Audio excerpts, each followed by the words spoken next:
All right, Shalom. I want to give all praise, honor, and glory to Yahweh Bahasham, Yahweh Shai Bahasham, Rakakwadash. Double honors to the apostles and elders of Great Millstone who taught me this truth, and double salutations to all you Akim out the laboring, the house of David, the elect, that's pushing his word with all truth, righteousness, and sincerity. Shalom to you, brothers, and shalom to the elect. I'm back with another quick lesson through the Holy Spirit, the Rakakwadash. And before we jump into this article here, I want to grab this scripture. This is the book of 2 Corinthians chapter 10 and verse 4. And it reads, it says, "For the weapons of our warfare are not carnal, but mighty through the Most High to the pulling down of strongholds."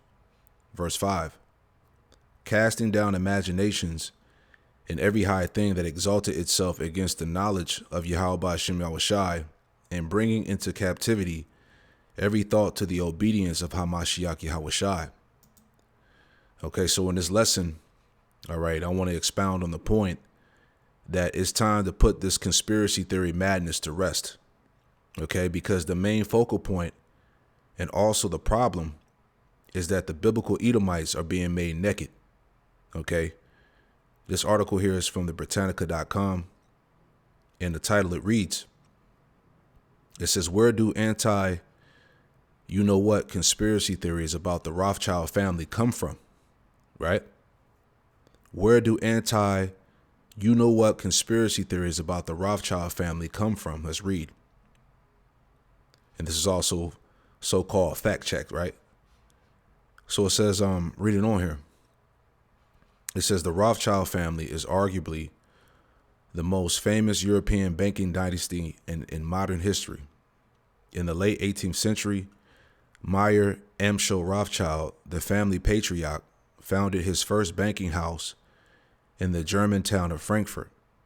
His sons expanded the bank into a multinational enterprise, and with their newfound wealth, the Rothschilds were able to influence their local economies.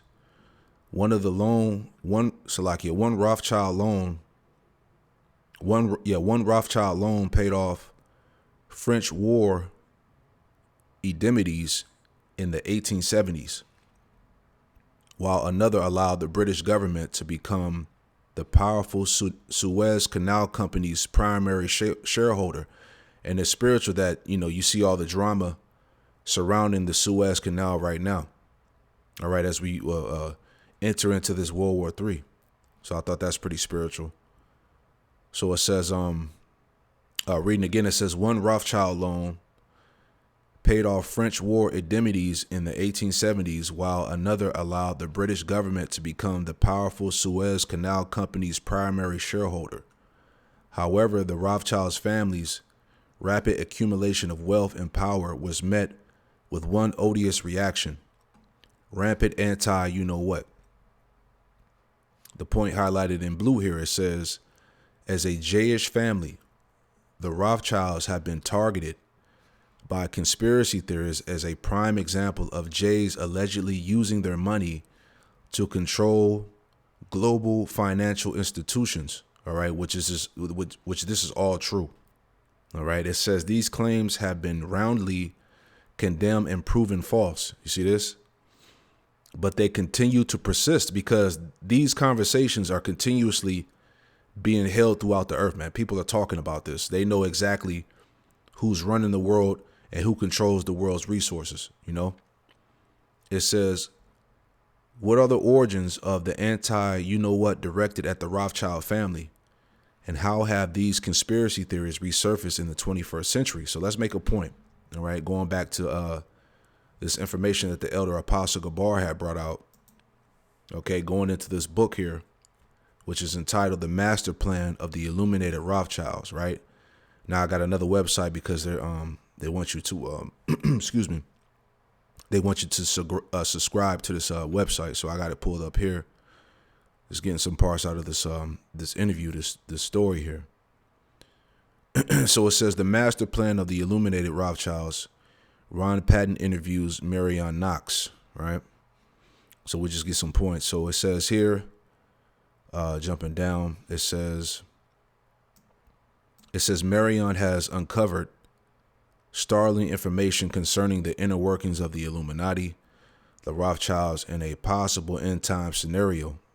His conclusions are not only based upon what his clients are uniformly conveying, but also through biblical and historical research. Mr. Knox would like to emphasize that some of his opinions and speculation or conjecture and need to be objectively verified and validated by independent sources. All right, let's jump down.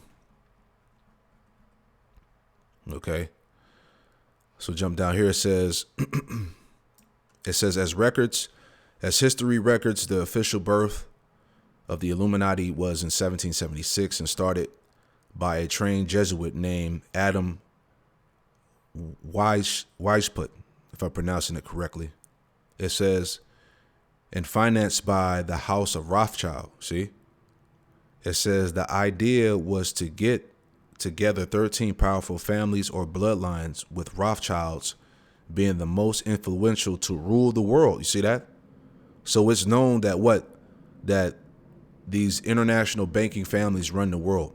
All right. Job 9:24, the earth was given into the hand of the wicked. Okay. It says, let's read on. So it says, so as he's interviewing this guy, Marion Knox, he says, this is what he says. So can you be more specific as to the role the Rothschilds play into all of this? All right. So let's read this a little bit. It says, well, most people who are into conspiracy know that the Rothschilds are the most powerful family in the world. This is true. But you really don't hear about the details relating to how they have set themselves up to be king of the Jews. It says to usher in the anti-Messiah. It was the Rothschilds who financially backed the nation of Israel so that they could eventually set up the throne of the anti-Messiah in Jerusalem. All right. They're the ones that, funded the whole, Balfour Declaration, which enabled them to get that land. It says, and yet during World War II, their money and resources were used to kill millions of Jays, but these were seen as expendable Jays from the house of Jacob. Remember, these guys had the audacity to use the Bible as a blueprint to take over the world. The point. All right. It says, let me give you some background information. On one level, the Rothschilds secretly call themselves the House of David from the tribe of Judah. Now, Rothschild, translated from German to English, means red shield, which I believe it also means, it really means red child. All right. Because as we know, according to the scriptures, which we'll get, okay, we understand that Esau was born, red and hairy. We'll get that in a second as well. Right. But going back, reading on here, it says,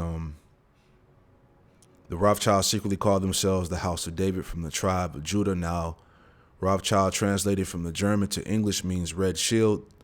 During biblical times, the Edomites' fortress was the red rocks of Petra. Esau, the twin brother of Jacob, was described as red and hairy. So this information fits perfectly with what survivors have been telling me, that on a deeper level, the Rothschilds are also, let's highlight it. All right. So it says that on a deeper level, the Rothschilds are also claiming to be the descendants of Esau. Okay. The Rothschilds are also claiming to be the descendants of Esau, and thus are really from the house or tribe of Esau. Right. And see, this is the thing that these, these Christians and these apologists and, all of these demons that come against this truth, they won't acknowledge that. All right. But this information is out there and it's abundant, as the scriptures tell us in Jeremiah 49. Jeremiah 49:10, and it reads, it says, but I have made Esau bare.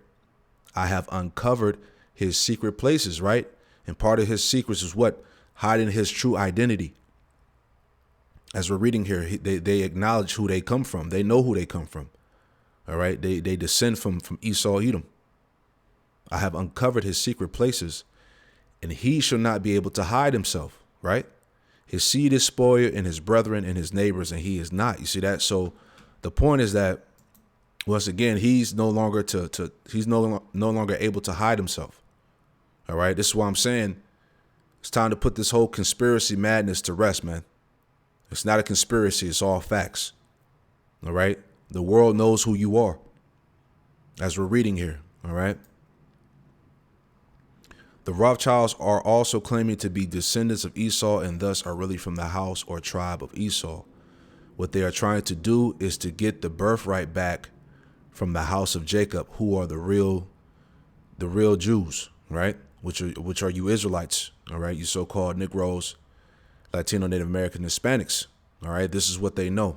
This is why there's a war against your existence, all right? To remove you from the planet Earth, pursuant to Psalms 83 and Psalms 2, all right? That the name of Israel be of no remembrance in the earth. You know, it says, however, the book of Obadiah talks about the destruction of the Edomites in the last days. Ooh, see? Showing you that in the last days that the Edomites would be ruling the planet Earth. There's no way you can say that they don't exist. They've been done away with. That's not true. The Edomites are still in a position of authority. All right. They're still running the planet Earth. As it told us in Isaiah, let's get that real quick. Because when Yahushua comes back, he's coming back after who? After Esau. All right. This prophecy hasn't been fulfilled yet. Isaiah 63 verse 1, it says, who is that cometh from Edom with dyed garments from Basra, that is glorious in his apparel, traveling in the greatness of his strength? Yahushua is coming back with the host of heaven. All right. The angelic forces. He said in Isaiah 47:3, he said, think not that I come to meet thee as a man. All right. He's coming back in pure power. All right. It says, I that speak in righteousness, mighty to save. It says, verse 2, wherefore art thou red in thy apparel, and thy garments like him that treadeth in a wine vat. And this is going into how it's going to be much bloodshed when Yahushua comes. All right. His garments are going to look like somebody that treadeth in a wine vat. All right. It's going to be stained with blood, basically. Verse 3, I have trodden the winepress alone, and of the people there was none with me, for I will tread them in my anger, see, and trample them in my fury, and their blood shall be sprinkled upon my garments, and I will stain all my raiment. See, Yahushua is coming to bring back the sword. He's coming with the sword, and he's coming to bring much blood, man. He's coming after Esau, Edom. It says, for the day of vengeance is in my heart, and the year of my redeem is come. So Yahushua is coming with destruction upon Esau, Edom. Okay, let's go back. So it says, however, the book of Obadiah talks about the destruction of the Edomites in the last days. So this leads us to another interesting point. In Revelation 3:9, it says, behold, I will make them the synagogue of Satan, which say they are J's and are not, but do lie. It says, behold, I will make them to come and worship before thy feet. You know, and that scripture is twofold, because it's also talking about, you know, those wicked Israelites. But at the same time, we use it speaking about these people proclaiming to be the chosen people of the Lord, and they're not. He says here, it says, then I asked the question, who is the synagogue of Satan? The only logical conclusion I can come up with is the Illuminati Rothschilds. All right. So we ain't got to read anymore. All right. It's pretty much it's all out there, man. OK, the Rothschilds, red shield, red child. Let's get that. All right. Esau, Edom was born red and hairy. Let's get that prophecy, too. All right. This is Genesis. All right. Genesis 25. And we'll start at verse. let's start at verse 21. All right. So this is Genesis chapter 25 and verse 21. And it reads, it says, and Isaac entreated the Lord, Yahweh Shem Shai, for his wife, because she was barren. And the Lord, Yahweh Shem Shai, was entreated of him. And Rebekah, his wife, conceived. Right. So it says, verse 22, Genesis 25, verse 22, it says, and the children struggled together within her. And she said, if it be so, why am I thus? And she went to inquire of the Lord, Yahweh Shem Shai. Basically, she went to inquire of a prophet, you know. Verse 23, it says, Genesis 25, verse 23, it says, and the Lord, Yahweh Shem Shai, said unto her, two nations are in thy womb, Two manner of people shall be separated from thy bowels, and the one people shall be stronger than the other people, and the elder shall serve the younger, as the prophecy states. Okay, one people shall be stronger than the other people. Jacob will be stronger than Esau, and the elder shall serve the younger, because Esau came out first. Okay, and they're going to serve Jacob. Okay, in the kingdom of heaven, they're going to be slaves, man. All right, two different nations, two different wombs. Right? It says, verse 24 says, and when her days to be delivered were fulfilled, behold, there were twins in her womb. Okay. Verse 25, it says, and the first came out red all over like an hairy garment, and they called his name Esau. All right. Ishawa. All right. Wasted away is he. So it said that Esau came out red and hairy. Okay. Let's read on. It says, and after that, his brother came out, and his hand took hold on Esau's heel, which was prophetic. All right. Meaning that, that Jacob would pull Esau from power. And that's what's going on right now, because we are in that transition of power. And after that came out his brother, and his hand took hold on Esau's heel, and his name was called Jacob. And Isaac was 80 years old when she bare them. All right. Now, I just want to get this word for red. Esau came out red all over like a hairy garment. All right. So this word red is Adawam. Red, ready. Okay. Is of Esau as an infant. Reddish of hair or the complexion. All right. Going back to what? That red skin. All right. Esau's blood it can be shown forth through his skin because he lacks what? Melanin, pigmentation. You see? It says in the lexicon, red, i.e. red haired.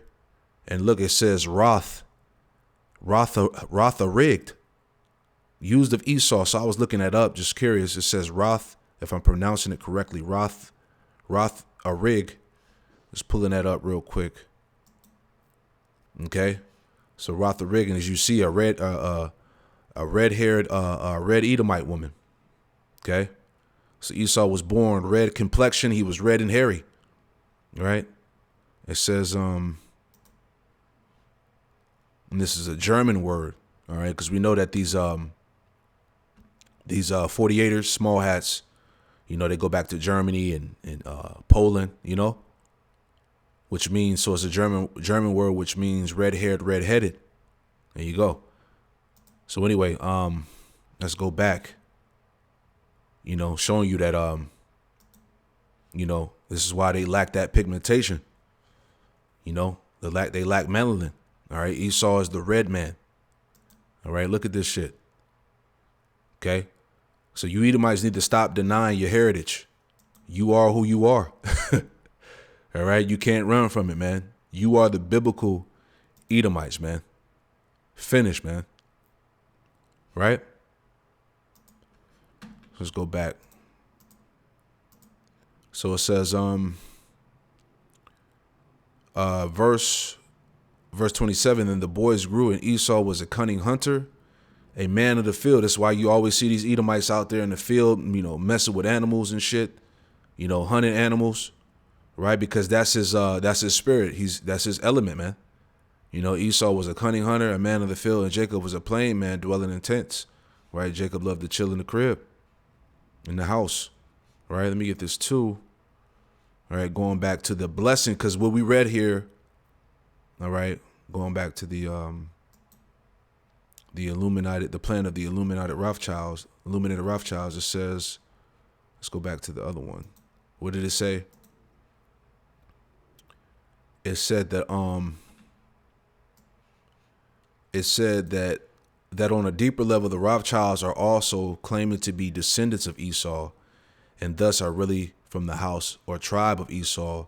What they are trying to do is to get back the birthright. They're trying to get the birthright back from the house of Jacob, you see? So let's go into that. Genesis 27, the stolen blessing. All right, which wasn't technically stolen, you know.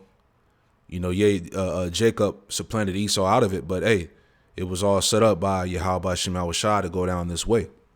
All right, so this is let's go to Genesis chapter 27 and start at verse 30. Let's get that. Okay, and we'll read down. Matter of fact, we'll get to the point, Salakia. Let's get down to the point. Genesis 27 and verse. All right, so this is after Esau was supplanted out of the birthright. So this is Genesis 27 and verse 34. And it reads, it says, and when Esau heard the words of his father, he cried with a great and exceedingly bitter cry, and said unto his father, bless me, even me also, O my father. And he said, thy brother came with subtlety, and have taken away thy blessing. Verse 36. And he said, is he not rightly named Jacob? For he hath supplanted me these 2 times. He took away my birthright, and behold, now he hath taken away my blessing. And he hath said, hast thou not reserved a blessing for me? Right? But when you go back to the story, right, just to point that out, when you go back to the story, Esau and Jacob had a lawful agreement, man. Let's just read that real quick. Going back to Genesis 25 and, jumping down to 29 here, it says, and Jacob sowed pottage, and Esau came from the field, and he was faint. And Esau said to Jacob, feed me, I pray thee, with that same red pottage, for I am faint. Therefore was his name called Edom. And Jacob said, sell me this day thy birthright. And Esau said, behold, I am at the point to die. And what profit shall this birthright do unto me? So Esau regarded the birthright. He regarded the birthright as insignificant. It was of no value to him. Verse 33, and Jacob said, swear to me this day. And he swore unto him, and he sold his birthright unto Jacob. So they had a lawful agreement. Technically, it says, verse 34, then Jacob gave Esau bread and pottage of lentils, and he did eat and drink and rose up and went his way. Thus Esau despised his birthright, because he looked at it as the birthright as being nothing. Right? But now as we're reading here, he regretted what he did. So going back, verse 37, it says, and Isaac answered and said unto Esau, behold, I have made him thy lord, and all his brethren have I given to him for servants. And with corn and wine have I sustained him. And what shall I do now unto thee, my son? And Esau said unto his father, hast thou but one blessing, my father? Bless me, even me also, O my father. And Esau lifted up his voice and wept. All right? He was hurt. And Isaac his father answered him and said unto him, behold, thy dwelling should be the fatness of the earth and the dew of heaven from above. So Esau was given pretty much dominion, man. He's the one that has power over the earth. All right. The fatness of the earth and the dew of heaven. It says verse 40, because Esau, he has all the riches, the resources, the wealth. All right. So this shit that's being talked about in this article here from Britannica is not a conspiracy, man. All right. It's nothing but facts. Okay. It says, verse 40, and by thy sword thou shalt live and serve thy brother. And it shall come to pass, when thou shalt have dominion, thou shalt break his yoke from off thy neck. And Esau hated Jacob because of the blessing wherewith his father blessed him. And Esau said in his heart, the days of mourning of my father are at hand. Then I will slay my brother Jacob. And that's been going on since the beginning of time. All right. The main characters of this story. All right. Esau and Jacob. Okay. So as we were reading in this, that was brought out in the master plan of the Illuminated Rothschilds, it's all about them trying to get back the birthright from Jacob, who are the real Israelites, the real Jews. You see? So they know who they are, just like how they know who you are. You see? So put all the madness to rest. Let's get this too, right? This is Romans 9 and 11, and it reads, it says, for the children being not yet born, neither having done any good or evil, that the purpose of Yahweh Shema Shai, according to election, might stand, not of works, but of him that calleth. So it was already predestinated that pretty much Jacob would be the chosen seed. All right, before the two children were born, before Esau and Jacob were born, it was already set in stone. Right? Let me add on to that. Isaiah 46.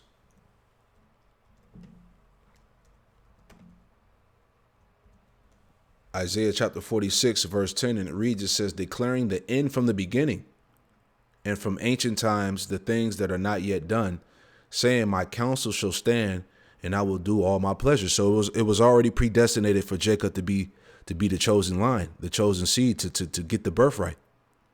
Right? Verse 12, and it was said unto her, the elder shall serve the younger. All right, Esau is going to serve Jacob. It says, as it is written, Jacob have I loved, but Esau have I hated. All right, that's plain Jane. Jacob have I loved, but Esau have I hated. And Yahweh Ba'ashem Yahushua hates Esau, and that hasn't changed. All right, as we read, man, when Yahushua comes back, he's coming back to take down Esau, man. Okay, as it is written, 2nd Ezra, chapter 6, and let's see. Let's start at verse 6. 2nd Ezra chapter 6, verse 6. Then did I consider these things, and they all were made through me alone, and through none other. By me also they shall be ended, and by no other. So when Yahushua comes, he's going to bring the end of this current world, this age. All right. Then answered I and said, verse 7. Then answered I and said, what shall be the parting asunder of these times, of the times, or when shall be the end of the first, and the beginning of it that followeth? So what shall be the dividing of the age, basically? All right, the end of this coming rulership. All right, I mean the end of this rulership, Salakia. Basically, it was what he's saying. It says, and he said unto me, from Abraham unto Isaac, when Jacob and Esau were born of him, Jacob's hand held first the heel of Esau, as we read, which was a omen of Jacob pulling Esau from power. It says the point, it says, for Esau is the end of the world, and Jacob is the beginning of it that followeth. So as we know, going back to the article, that these Rothschilds, they know that they descend from the Edomites. And as we just read here, Esau would be the end of the world. So Esau is going to be the end of this current age, this dominion, and Jacob is the beginning of it that followeth, man. The true Israelites are set up to rule the kingdom of heaven, the earth, forever, man. That's what's coming. That's that transition of power that's happening. All right. So the point, all right, is that this information that's coming out about these people who really run the world, that run the show, is not a conspiracy. All right. It's not. It's just the truth. Right. But this is all Esau trying to, cover up his tracks. I want to read this last part down here real quick, because like I said, this is the main focal point in the problem. So jumping down here, this last paragraph, it says, whites anti, treatment of the Rothschilds and his ignorance of Jewish suffering is reprehensible. Unfortunately, his story shows us that conspiracy theories about the Rothschilds have only grown more outlandish since the publication of D'Urneville's infamous pamphlet. It says, and unlike the editors of Britannica's 11th edition, White is among the number of influential figures who knowingly or unknowingly are complicit in spreading these conspiracy theories. Although attacks on the Rothschild family have been thoroughly disproved, right, as they say, right, they have revealed themselves to be embedded in the Western cultural subconscious. Those who contribute to this form of must make a sustained effort to root it out. See, because that's what it's all about. People are talking about the Jays. They're talking about these small hats, 48ers, the people who really are running the world. All right. And this is why, as we've been doing these lessons, the world is calling them out and the world is rising up against them. So I pray this quick lesson was edifying. I want to give all praise, honor, and glory to Yahweh Bahashem, Yahweh Shai, Bahashem Rakakwadash, and Shalom to the next one. Shalom.